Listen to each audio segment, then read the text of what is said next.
အားလုံးပဲမင်္ဂလာပါ Be Bright English Class ကနေကြိုဆိုပါတယ်ဒီကနေ့မှာတော့ကျွန်တော်တို့ pronunciation practice အကြောင်းလေးကို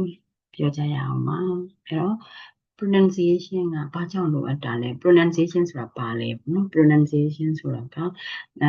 အတန်ထွက်တွေကိုပြောတာပါမှန်ကန်တဲ့အတန်ထွက်စနစ်တွေကိုကျွန်တော်တို့ဘာကြောင့်လေ့လာဖို့လိုအပ်တယ်လဲဆိုရင်တကယ်တမ်းတော့ spoken English ဆိုတာဒီစကားပြောတဲ့အခါမှာ communication ရဖို့ဆိုတာတော့မှန်ပါတယ်သို့တော့အဲ့ဒီ communication ကိုပြောတဲ့အခါမှာအချင်းချင်းပြောကြတဲ့စကားတွေကကိုပြောတဲ့စကားကိုလည်းသူနားလည်ရမယ်သူပြောတဲ့စကားကိုလည်းကို catch လုပ်နိုင်ရမယ်ပေါ့နော်ဒါကြောင့်မလို့ဒီမှန်ကန်တဲ့အတန်ထွက်တွေရဖို့အတွက် pronunciation ကိုလေ့လာရခြင်းဖြစ်ပါတယ်နောက်တစ်ခုကတော့ဘယ်လိုလေ့လာရမလဲဆိုတဲ့ techniques တွေရှိမယ်ပေါ့နော်ဒါဒီနေရာမှာကျွန်မက pronunciation ကိုဘယ်လိုလေ့လာရမလဲဆိုတဲ့ techniques တွေအားပြောပြသွားမှာဖြစ်ပါတယ်ပထမတစ်ခုကတော့ phonics ပေါ့နော် phonics ကိုpart 1အနေနဲ့နောက်တစ်ခုက phonetics ဆိုလို့ရှိရင် part 2အနေနဲ့နောက်တစ်ခုက rhythm of English ကိုလည်းပဲ part 3ဆိုပြီးမှတစ်ပိုင်းစီခွဲပြီးတော့မှပြောပြပေးသွားမှာဖြစ်ပါတယ် phonics ဆိုတာလေးကိုပထမပိုင်းအနေနဲ့ကြည့်ရအောင်phonics ဆိုတာဘာလဲလို့မေးလို့ရှိရင် the smallest units of sound in a language လို့ပေးထားတယ်ဘာသာရပ်တစ်ခုမှာအသေးဆုံးသောအတန် unit ကလေးတစ်ခုဖြစ်ပါတယ်အဲ့ဒါဘာလို့ဆိုလို့ကျင်တာလဲဆိုရင်ဒီမှာကြည့်ရအောင်ပါဒါဆိုရင် English alphabet P ဆိုတာလေးရှိရပြီးရင် B ရှိရပြီးရင် T ရှိရသူတို့ရဲ့ကိုယ်ပိုင်အတန်တွေဖြစ်တဲ့ P ဆိုရင် B ဆိုရင် B T ဆိုလို့ရှိရင် T အဲ့ဒီအတန်တွေကလေးတွေပေါ့ဒီပြီးတော့မှစလုံးတွေကိုပေါင်းလိုက်တဲ့အခါမှာသူတို့ဟာ that can change the meaning of a word လို့ပြောတယ်အတန်ရောစကားလုံးရဲ့အဓိပ္ပာယ်ရောပါပြောင်းလဲပေးသွားတာဖြစ်တယ်ဒါကြောင့်မို့သူတို့ဘယ်လိုခေါ်လဲဆိုရင်အတန်ရဲ့အသေးဆုံး unit လေးတစ်ခုဖြစ်ပါတယ်လို့ပြောခြင်းဖြစ်ပါတယ်အဲ့တော့ Oxford Phonics Wall မှာလေ level 5ခုရှိရပေါ့နော်အဲ့တော့ပထမဆုံးတစ်ခုကတော့ဘာလဲဆိုရင်ဒီ English alphabet 26လုံးရဲ့အတန်တွေကိုစနစ်တကျလေ့လာခြင်းဖြစ်ပါတယ်ဒီမှာလည်းဒီမှာ9မျိုးလုံးကိုအချင်းချုံးပြီးတော့ပြပေးသွားမှာဖြစ်ပါတယ်အဲ့တော့ alphabet ကစုစုပေါင်း English alphabet တွေ20နဲ့မှ6လုံးရှိဖြစ်ပါတယ်အဲ့ဒီ26လုံးမှာ vowels က5လုံးဖြစ်ပါတယ်အဲ့တော့ vowels 5လုံးကတော့ A E I O U လို့ခေါ်တဲ့5ဖြစ်ပါတယ်အဲ့တော့ဒီ vowel 5ကိုဖယ်လိုက်ရင်ကျန်တဲ့21လုံးကို consonants တို့မဟုတ် B အခရာတွေလို့ခေါ်ပါမယ်အဲ့တော့ဒီ26လုံးဖြစ်တဲ့ A ကနေ Z အထိတစ်လုံးချင်းစီမှာသူတို့ရဲ့ကိုယ်ပိုင်အတန်လေးတွေရှိတယ်ဆိုတာကိုပြပြသွားပါမယ်ပထမဆုံးကတော့ vowel sound တွေဖြစ်ပါတယ် A E I O U 5လုံးပါအဲ့တော့ဒါဆိုလို့ရှိရင်ကျမတို့က A sound လေးဖြစ်ပါမယ် A ရဲ့ sound လေးကတော့ဘာလဲဆိုရင်အလို့ထွက်ပါမယ်နော် A နောက်တစ်ခုကတော့ E လို့ခေါ်တဲ့ E letter လေးဖြစ်ပါတယ်အဲ့တော့ E letter ရဲ့ sound ကတော့ဘာလဲဆိုရင် A ဆိုတဲ့ sound ဖြစ်ပါတယ်ဒါကြောင့်မလို့တန်ထွက်တဲ့ခါကျရင် E A တန်ထွက်ရပါမယ်နောက်တစ်ခုကတော့ I letter လေးဖြစ်ပါတယ်ဒီ I letter လေးရဲ့အတန်သူ့ရဲ့ sound ကတော့ဘာလဲဆိုရင်it ဆိုတဲ့အတန်ရပါတယ်နော်ဒါကြောင့်မလို့ I it okay နောက်တစ်ခုကကျတော့ O ပါ O sound လေးဖြစ်ပါတယ် O letter ပါ O letter ရဲ့ sound ကတော့ဘာလဲဆိုရင် O ဆိုတဲ့အတန်ဖြစ်ပါတယ်ဒါကြောင့်မို့ Oဆိုတဲ့အတန်ရပါမယ်နောက်တစ်ခုကကျတော့ဘာလဲဆိုလို့ရှိရင် U letter လေးပါဒီ U letter ရဲ့ sound ကကျတော့ဘာလဲဆိုရင် N လို့လည်းထွက်တယ်လို့ up လို့လည်းထွက်လို့ရပါတယ်ဒါဆိုရင် U N အဲ့တော့ကျွန်တော်တို့ဒီ9ခုကိုအတန်ပြန်ထွက်ကြည့်မယ်ဆိုလို့ရှိရင် A E I O U ဟိုမှာ A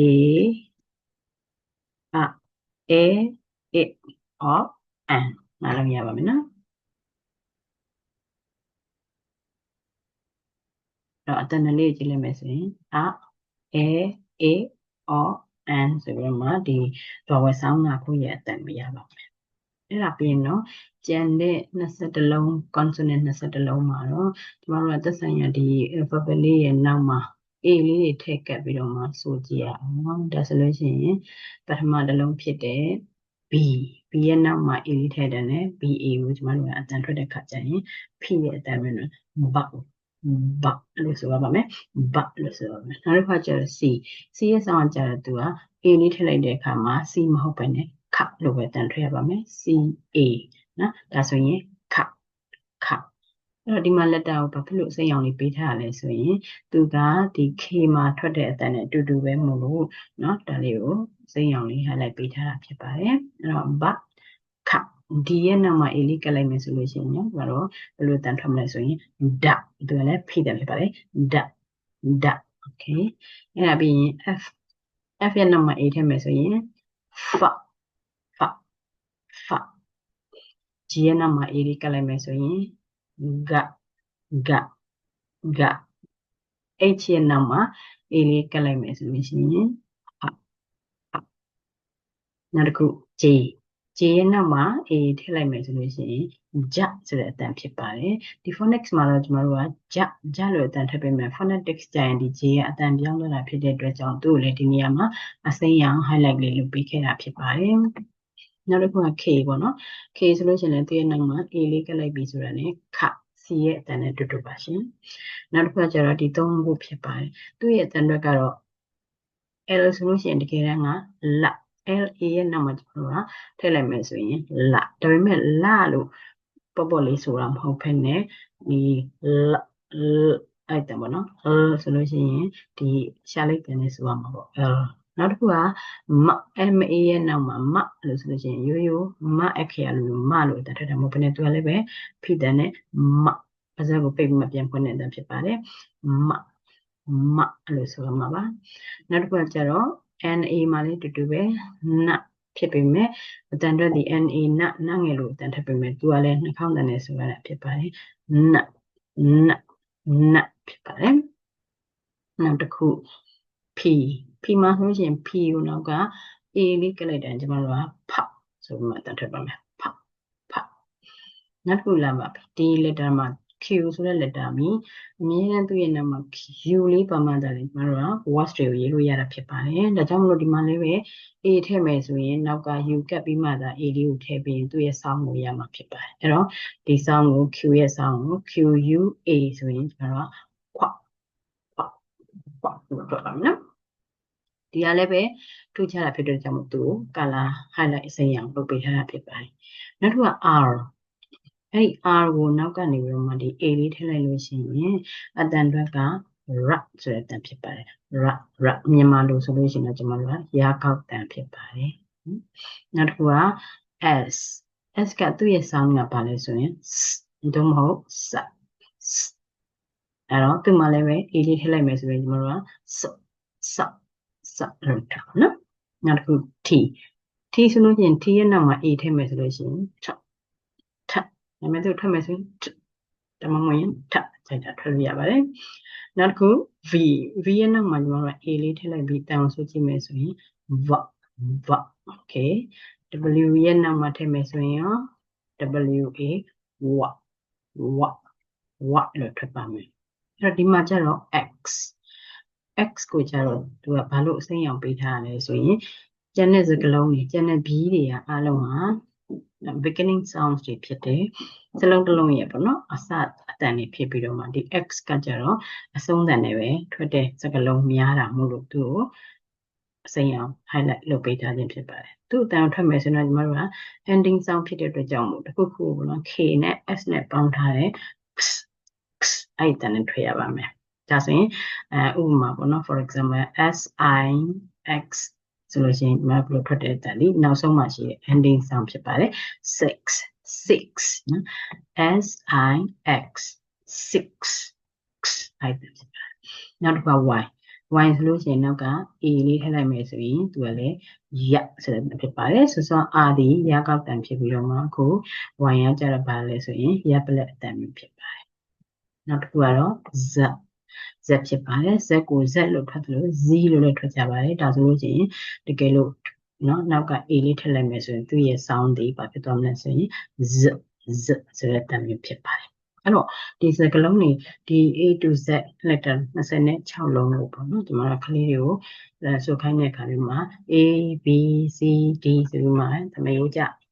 ဆိုတာမျိုးရှိတယ်ဒီနေရာမှာလည်းဒီမှာအတန်လေးကိုပြောင်းပြီးတော့မှဆိုသိချင်ပါတယ်အဲ့ဒီပုံစံလေးကိုဆိုပြပါမယ်နော်အဲ့တော့ဘာလဲဆိုလို့ရှိရင်သူကဒီ A ဆိုလို့ရှိရင်တဝေထိုးA ပေါ့နော်အဲ့ဒီနောက်ကနေဦးစံလုံးမထည့်ဆိုတဲ့အတန်မျိုးဖြစ်ရပါမယ်ဒါဆိုရင် A ကိုအပြောက်လေးနှစ်ခုထည့်လိုက်တယ်ဆိုရင် A ဆိုတဲ့အတန်ပေါ့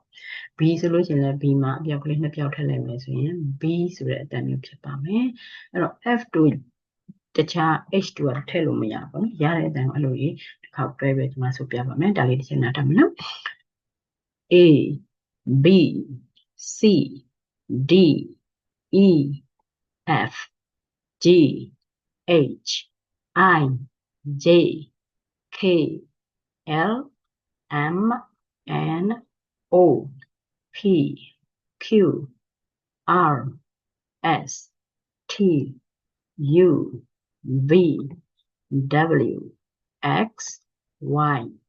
Z ဒီလိုတန်မျိုးဆိုရမယ်နော်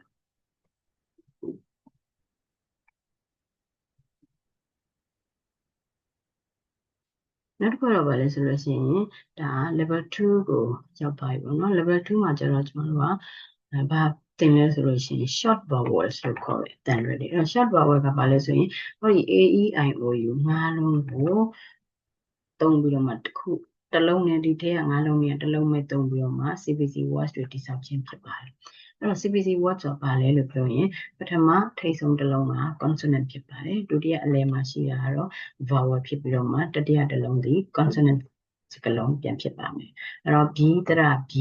အဲ့တော့ B တစ်လုံးတရတစ်လုံး B တစ်လုံးတွဲထားတဲ့စလုံးတွေကို CPC words လို့ခေါ်ပါမယ်တနည်းအားဖြင့်တို့ဒီ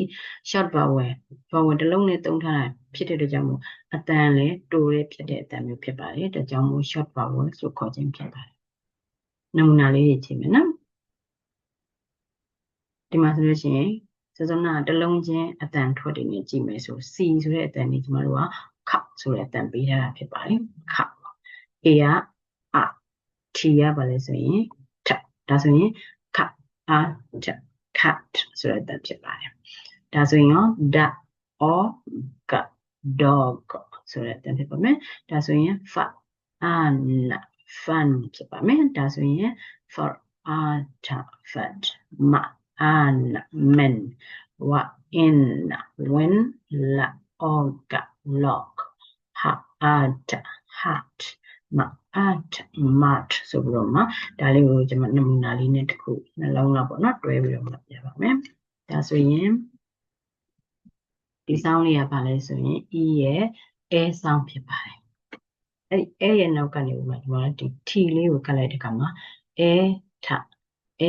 ထနှစ်ခုပေါင်းလိုက်မယ်ဆို at ဆိုတဲ့အတန်ပေါ့နော်အဆုံးတဲ့အတန်လေးက at ထအတန်ဖြစ်ပါတယ်အလယ်ကရှေ့ကဘာဝယ်ဆောင်းဖြစ်ပါ at နှစ်ခုပေါင်းနော်အဲ့ဒီရဲ့ရှေ့ကနေပြီးတော့မှစကားလုံးလေးတစ်ခုကိုထည့်လိုက်ပါမယ်ဒါဆိုလို့ရှိရင် g ဖြစ်ပါတယ် g အဲ့တော့ဒီနှလုံးဆိုတဲ့ခါကျရင် g at get အဲ့လိုဆိုလို့ရတယ်လို့ g a t get ဆိုပြီးမှလည်းတစ်လုံးချင်းဆိုလို့ရတယ်နောက်တစ်လုံးကြည့်ကြည့်မယ်နော်ဒါ j at jet အဲ့လိုမဟုတ်ဘဲနဲ့ jetဆိုတဲ့လုံးချင်းဆိုလို့ရတယ်လို့နောက်တစ်ခုကကျတော့ဒီမှာဒါဆိုရင် at ဆိုမှဆိုရင် vet ဆိုတဲ့အတန်လေးရပါမယ်ဒါဆိုရင်ရမယ်နော်နောက်တစ်ခုကကျတော့ဗာလဲဆိုရင်ဒီယူဆောင်လေးနဲ့ကြည့်ရအောင်နော်ယူရဲ့ဆောင်းကကျတော့ဗာလဲဆိုရင်နဲ့ရတယ်ဆိုတဲ့တန်လေးရတယ်ဒါဆိုလို့ရှိရင်ကျမတို့ကဒီကနေပြီးတော့မှနောက်ကဆုံးတဲ့အတန်လေးဖတ်ဆိုရင်ကကြည့်အောင်ဖနှစ်ခုပေါင်းမယ်ဆိုရင် up ဆိုတဲ့အတန်လေးဖြစ်ပါမယ် up okay အဲ့ရရှိမှာမှဒီမှာ C ဆောင်းလေးထည့်ရအောင် C ကကြတော့သူ့ရဲ့အတန်ကဘာလဲဆိုရင်ခနော်ခ up ပေါင်းလိုက်မယ်ဆိုရင် cup ဆိုတဲ့အတန်လေးရပါမယ်အဲ့တော့ကလေးက PU ဆိုတဲ့ခါတိုင်းမှာအမြဲတမ်းပါဇက်ပိတ်လိုက်ရမယ်ဆိုတဲ့အဆိုမျိုးပဲရှိတယ်ပြန်ဖွင့်ရမယ်ဆိုတဲ့အတန်မှန်ကိုသိစေခြင်းလို့ပြပြခြင်းဖြစ်ပါတယ်ဒါဆိုရင် CUP ဆိုလို့ရှိရင်ကျွန်တော်တို့က cup ဆိုပြီးပါဇက်ကြီးပိတ်ပြီးတော့ပြန်မဖွင့်လာတာမျိုးမဟုတ်ဘဲနဲ့ဥပမာလေပြန်မှုတ်ထုတ်တဲ့အတန်ပဲ cup အဲ့လိုဖြစ်ရပါမယ်နောက်တစ်လုံးပြောမယ်နော်ဒါဆိုလို့ရှိရင်နောက်တစ်လုံးကြလို့ရှိရင် U ကဖြစ်ပါတယ်ဒါကိုကျွန်တော်တို့ထနဲ့ပေါင်းလိုက်မယ်at ဆိုလို့ရှိရင် art ဖြစ်ပါတယ်အဲ့ဒီ art ကိုပဲ ဘာနဲ့ပေါင်းလဲဆိုရင်ဒီမှာ u နဲ့ပေါင်း sorry h ရဲ့ ha ဆိုတဲ့အတန်လေးမျိုး ha at ha at ha at hat တလုံးချင်းထပ်မယ်ဆိုရင်ရော ha at hat ဆိုပြီးတော့မှအတန်ဖတ်လို့ရပါတယ်အဲ့တော့ဒါကတော့ဗာလဲဆိုလို့ရှိရင်short vowel လို့ခေါ်တဲ့ CPC words ရဲ့အတန်တွေနဲ့နော် level 2 Oxford Phonics Word level 2ကိုရှင်းပြခြင်းဖြစ်ပါတယ်နောက်ထပ် level 3မှာပြန်ပြီးဆုံးကြမယ်နော်